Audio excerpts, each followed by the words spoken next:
Hello and welcome to the Lancet Voice. Now, this might not be the Lancet Voice that you are used to hearing. We are changing things a little. Besides hearing from Richard and Jessamy and Gavin, you'll also be hearing from me. I'm Niall Boyce. I'm a senior executive editor working out of the London office. And on these podcasts, it's an absolute delight to have Miriam, my colleague in New York. Hello, Miriam. Hi, Niall. Would you like to tell the listener a little bit about yourself? Absolutely. Well, I'm the Lancet's North American Senior Executive Editor. I'm based in New York. I've been with the Lancet for 6 years, and I'm very excited to be part of these podcasts. Fantastic. Now, Miriam, we were talking about the subject of this podcast yesterday. We're going to be talking today about the changing legal status of cannabis and how that has led to changes in health. And what I was saying yesterday was that when I was a much younger man, I was entirely for legalization of cannabis. I could not see the harm in it almost. And I thought if there were harms, they'd surely be offset by the beneficial effects, whether those were in terms of public safety, whether those were in terms of public revenue. I just couldn't see a problem with it. And like many young men, I thought I wouldn't have to bother about being proved right because it would never happen. However, little did I know that things were going to change and that things have changed dramatically in several countries over the past few years. And one of those countries is the one we'll be focusing on today, which is the US. And I'm absolutely delighted that we've been joined by an expert on this subject to talk us through what's changed, what might yet change, and what the effect has been. And that's Professor Deborah Hasin, who is Professor of Clinical Epidemiology at Columbia University in New York. Professor Hasin, hello and welcome to the podcast. Hi, thank you so much for inviting me. So I think it would help at first if we get a bit of background. What's changed over the last 10, 15 years? Why has it changed in the US and where are we now? Well, quite a lot has changed in the US. And I think those changes are not just in the 10 or 15 years, but they go back to 1996. So prior to that, cannabis was illegal across the entire country. It was, if you included it in a list of illicit drugs, nobody would say anything or raise any issues with it. But in 1996, California, the state of California, first legalized marijuana for medical use. And that was the first of what are now about 40 states that have legalized cannabis for medical use. So cannabis is still an illegal substance federally, whether for medical or recreational purposes. But, in about 80% of U.S. states, it's legal to be used when medically authorized. There's a difference between prescribed and authorized here that I can talk about in a minute or two, if you like. And it's also been legalized in about 25 of the U.S. states for recreational purposes. So that's really a sea change. While it's remained illegal at the federal level, the states have not waited around for the feds, and because of various disjunctures between federal and state policy, the states have really been able to have the sway in terms of legalization of cannabis in the U.S. Thank you, Deborah. Now, Miriam, you live, I believe, in one of those states. I do, in New York. So for the benefit of listeners in the UK, listeners in other countries which have a different legal situation, what's it like? Can you just go to the shops and buy cannabis for recreational use over the counter? Yes, as Deborah has probably noticed too, in the last few years, the landscape in New York City anyway, where we are, has changed quite a lot. There is a New York State licensed cannabis store just up the street from me. And there are a number of those now that are available, in addition to other shops that aren't licensed. And it has made a real difference. You see people smoking on the street directly. You hear it in the conversation between older couples on the bench in Central Park, talking about the use of gummies to help them sleep at night. It's sort of pervaded our society in some ways here in the city. And I think there's different impressions about it. So I think for me, it's very interesting to understand how a clinical epidemiologist has seen these changes also in New York. I'd be very interested in your thoughts on that, Deborah. Well, I live in New York too. I live in Manhattan. I walk around in the city. You can smell marijuana all over the place, people vaping. But the research I've done has mostly been at the national level. And so we know that there's some real sea changes in perceptions about cannabis, its benefits, its potential harmfulness. There have been different, the legalization model in the US has largely been a commercialized one. A lot of people just assume that when they go to a cannabis store or dispensary, whether for medical or recreational purposes, they're getting a product that's been, approved for quality or for the specific psychoactive ingredients in it. I mean, I went for a meeting with my dermatologist a little while ago, and she just assumed that in medical dispensaries in her state, New Jersey, what she was getting was an FDA tested and approved product, tested and approved for safety and efficacy. And of course, there's nothing of the kind in effect because the FDA is federal. So you have state by state legalization. You have different state policies in terms of safety and efficacy. You have a burgeoning cannabis commercialization procedure in which the industry is building up and doing its best to generate sales. A lot of people are very strongly in favor of this because it generates tax revenues for states, it generates jobs.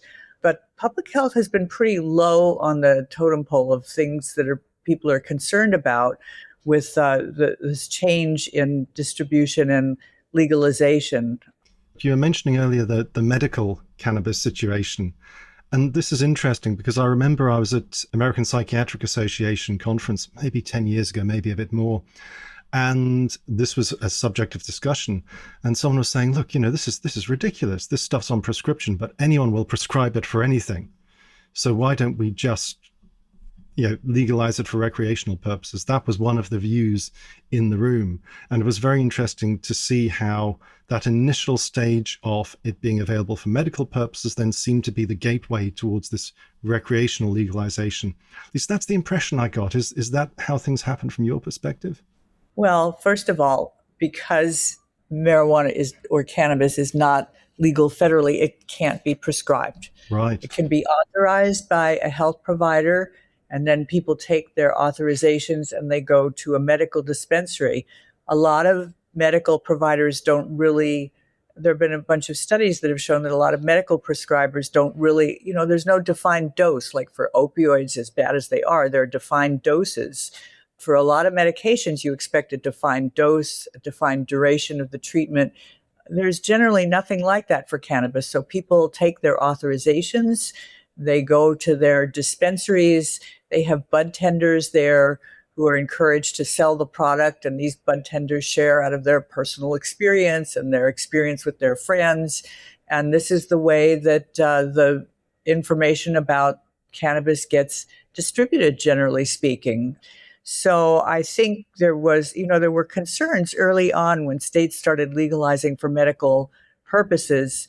There were some in the field that felt that this was kind of a Trojan horse, and it was really the gateway to legalization for recreational purposes, which people saw as potentially harmful because it decreased barriers. I mean, there's benefits and harms to legalization. If you legalize, indeed what's happened is a lot of state legalization for medical and recreational purposes has been accompanied by decreases in cannabis-related arrests, and those tend to focus on racial disadvantaged minority groups. So a good thing about passing these laws is you can no longer just arrest anybody for having a small amount of cannabis, but it makes the substance much more widely available.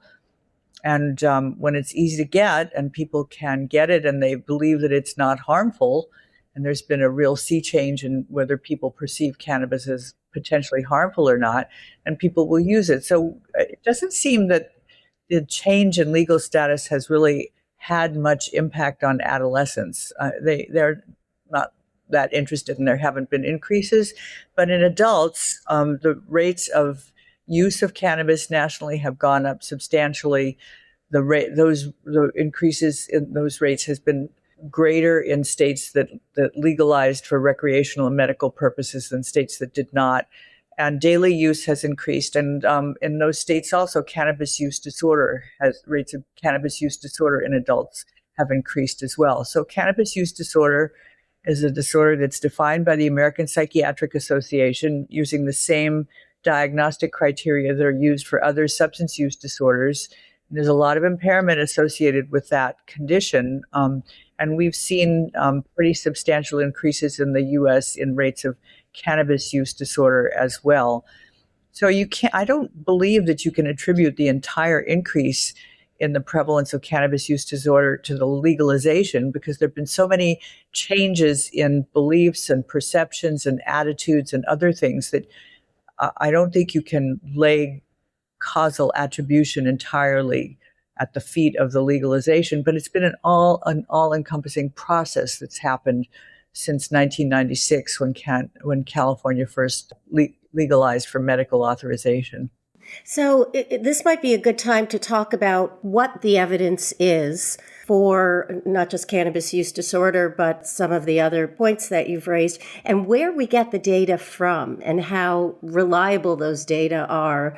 Where are the gaps? What do we still need to understand about the landscape of cannabis use in the United States? Okay, well, a lot of the information we get about national rates come from yearly national surveys that have been conducted regularly and that have used standardized measures across the years in asking people about their use of cannabis and then asking about their experiences with cannabis and as well as with other substances. So people are not asked, do you have a problem with cannabis? Because that would be asking them to say something pejorative about themselves. But they're asked about specific experiences, like, did you experience craving? Did you find that you had to use more or longer than you expected to, which would indicate tolerance?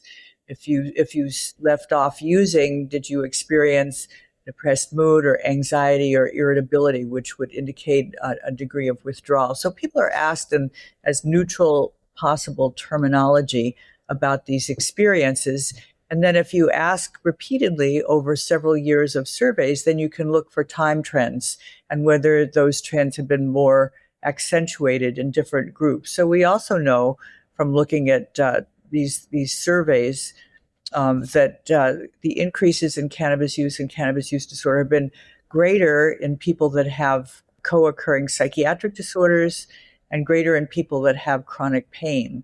And so those are groups that are at risk. And we also know from analyzing large-scale data from electronic medical record databases, like we've been doing studies in the Veterans Administration electronic medical records that we've published, including in the Lancet journals, that show that increases over time in VA patients as well, particularly those with psychiatric and disorders and with pain. So if we stick with this theme of psychiatric disorders, I think one of the big stories of the last couple of decades has been the sort of increasing amount of evidence and data pointing towards an association between cannabis use, high THC cannabis use, and psychosis. And that's something which I must admit gives me pause when I look at the idea about making the substance much more widely available. And I wonder if you have any data on that or any thoughts on it. There have been a lot of studies on it, many of them British, but then other studies as well.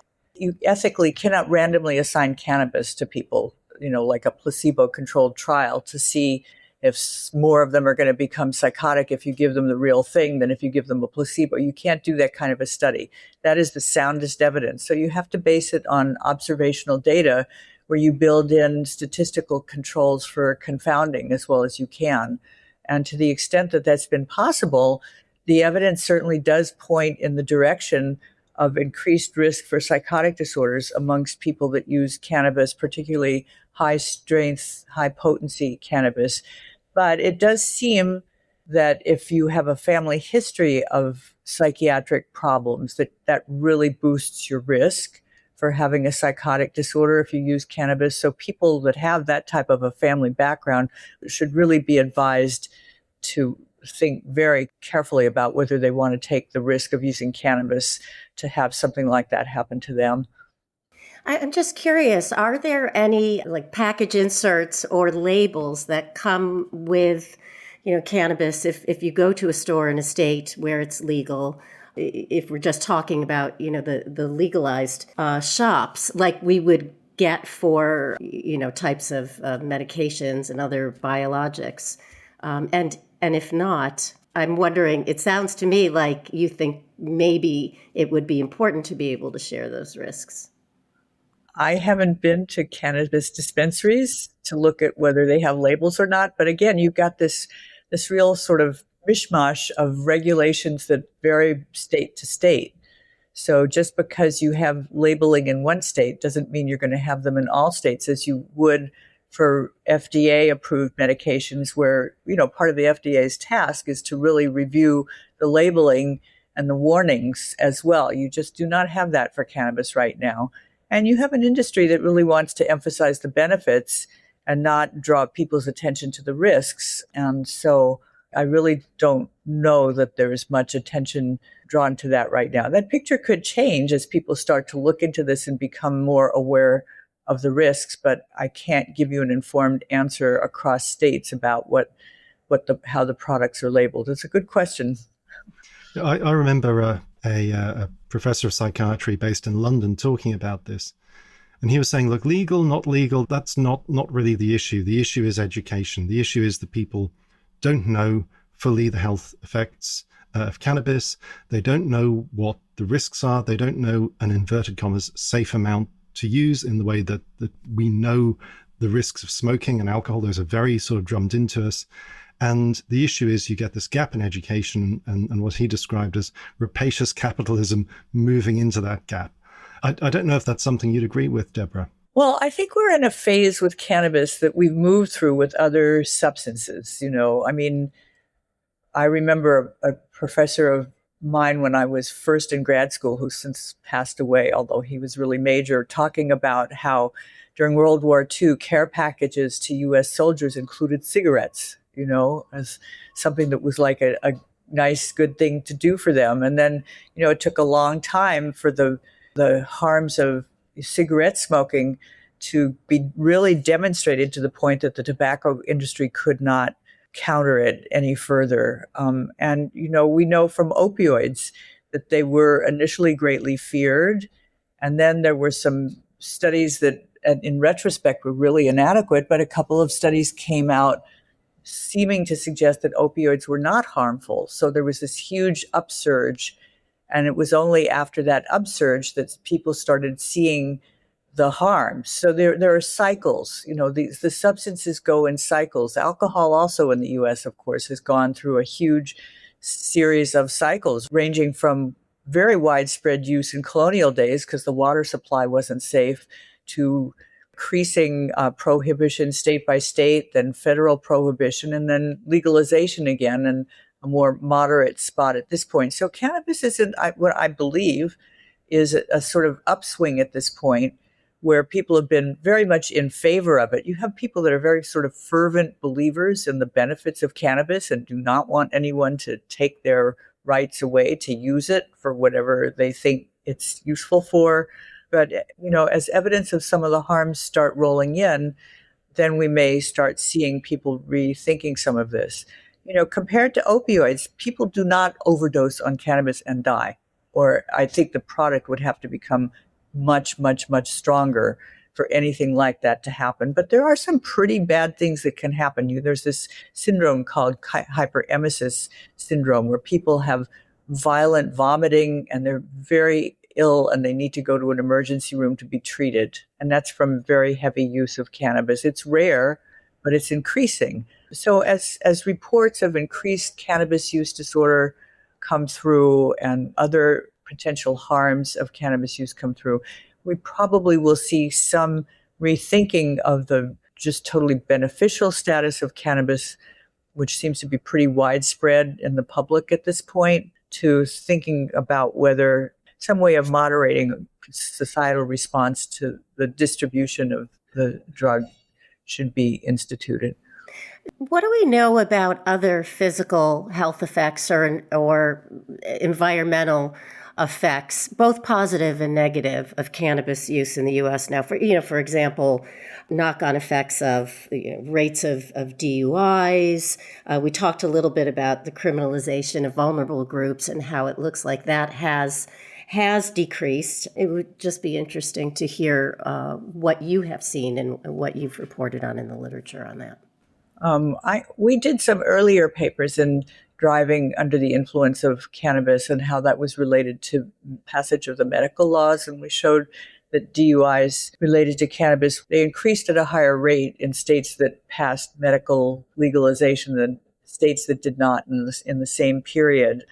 There's been a fair amount of debate over just exactly when after smoking cannabis you're at greatest risk of impairment in driving. There's a sort of peak level of intoxication and then it declines.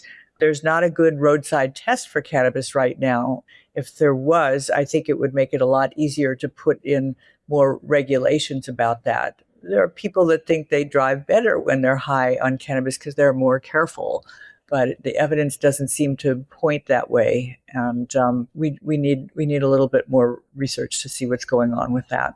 And what do we know about the actual stuff that makes up cannabis? So I've heard it said, that the stuff which people are using at the moment is not your dad's or your granddad's cannabis that was smoked at Woodstock. This is different stuff. This is stronger. This is more potent. This is not the same substance, but in many ways has quite different characteristics. Is that true? Yes, that's right. So there are the studies in the UK that showed that increased potency of cannabis increased the risk for psychotic disorders was largely based on differentiating between what they called skunk and other cannabis. And skunk, by the standards of what's marketed today in the US, was extremely mild. You get very, very potent cannabis products. And it's not just through what is still the most widespread route of administration, which is smoking. Smoking is not good for anybody's lungs, but it's still the most widespread way to use it. But people are increasingly vaping, or what's called dabbing, where and those are methods of administration really can concentrate the potency of administered cannabis. So it is a much stronger dose of THC than when one used many decades ago when college students first started promoting the use of cannabis.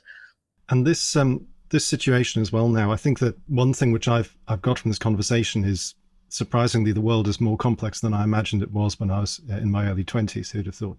And there are so many things that have gone into this decision and which arise from this decision. So we've talked about the mental health consequences, the financial consequences, dependency. We've talked about the legal situation. There's a lot to put into this picture. I mean, overall, is it possible to quantify the harms and the benefits at this stage of what's happened over the past few years? Or is it still very much in flux?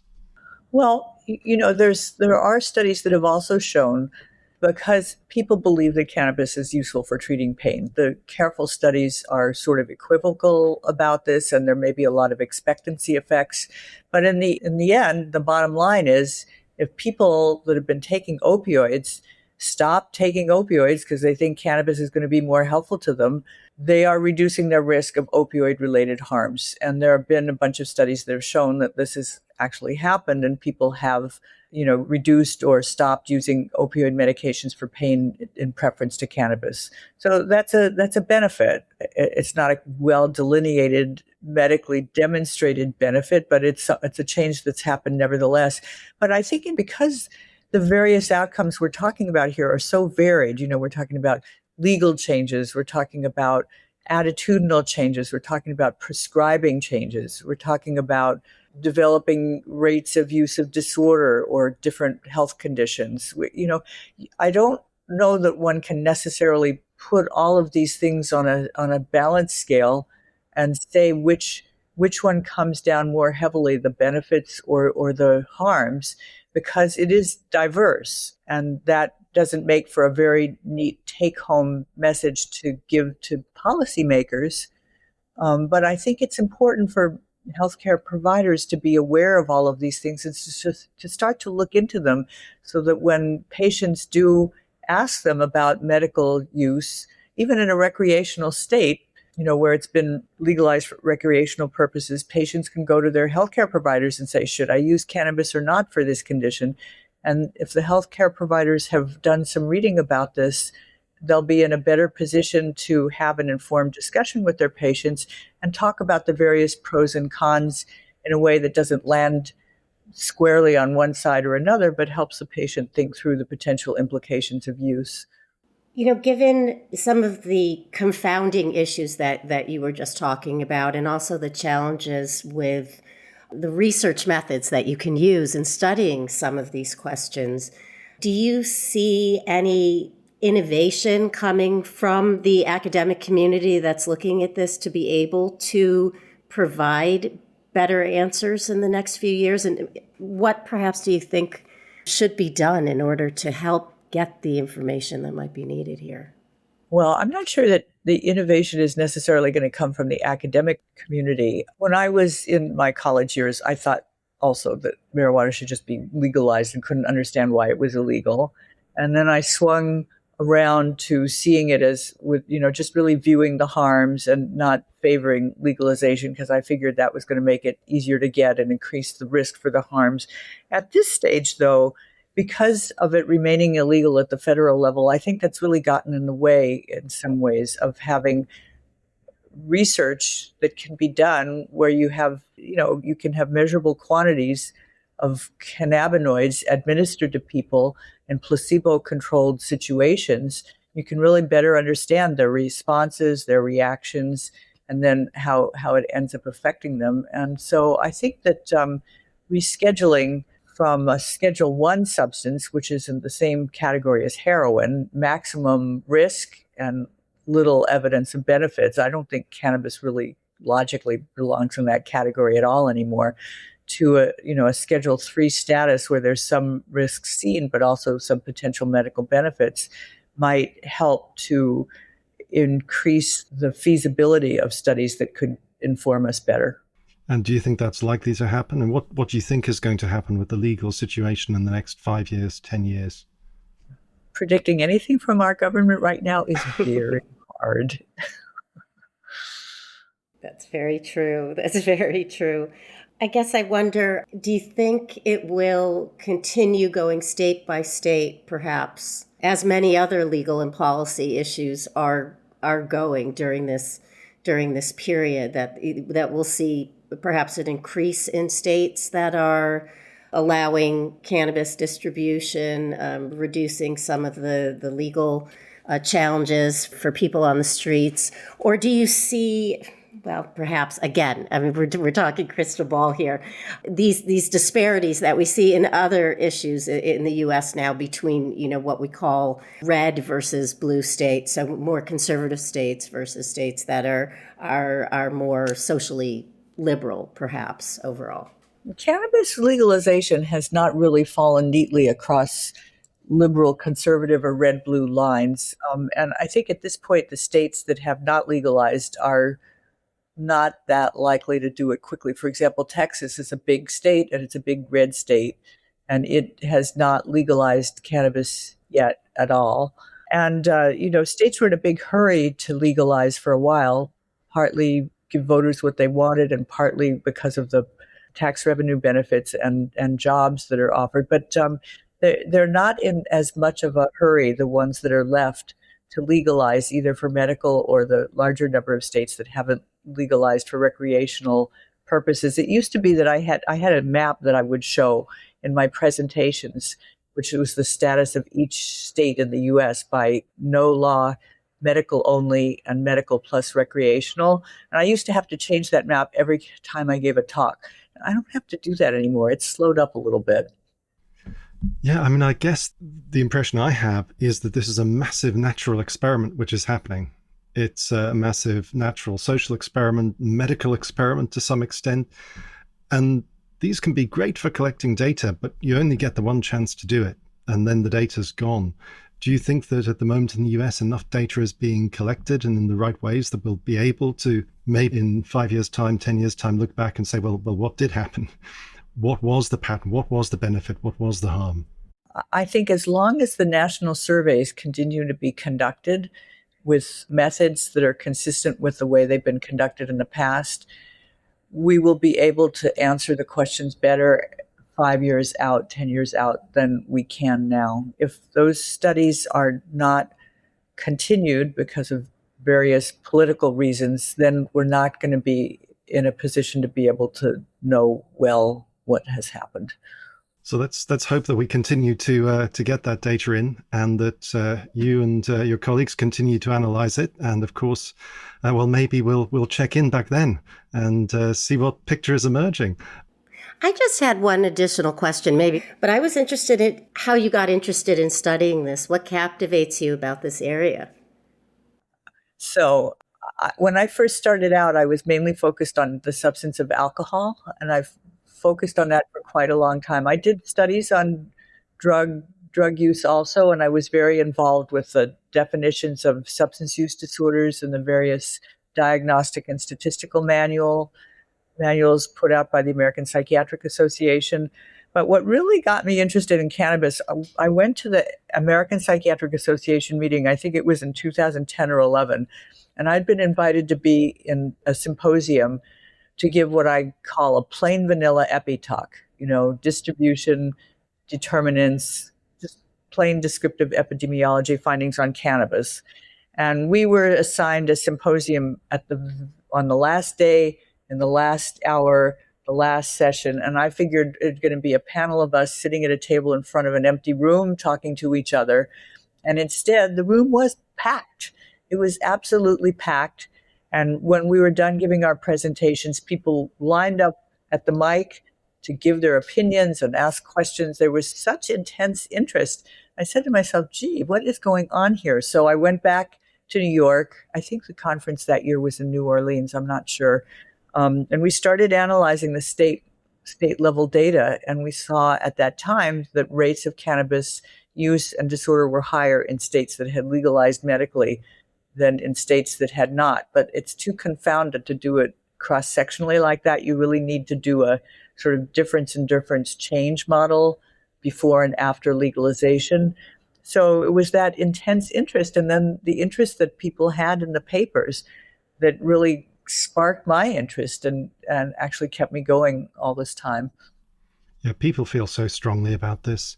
I remember when I published that big study by Marta DeForti in Lancet Psychiatry, it must be 8, 9, 10 years ago now. A while ago, yeah. Oh my goodness. Twitter was much bigger than it was now, but people were so angry. I got these really angry tweets saying, you're in the pay of so-and-so, implying the whole process was corrupted because we'd said there might be some harms possibly of cannabis. It was just amazing. The strength of feeling I was taken aback by, I have to say. But for now, thank you very much, Deborah, for joining us in the podcast today. Thank you. Thank you, Miriam. Thank you. And thanks to you, the listener, for downloading and for listening. We do hope that you will join us again next time. But for now, goodbye.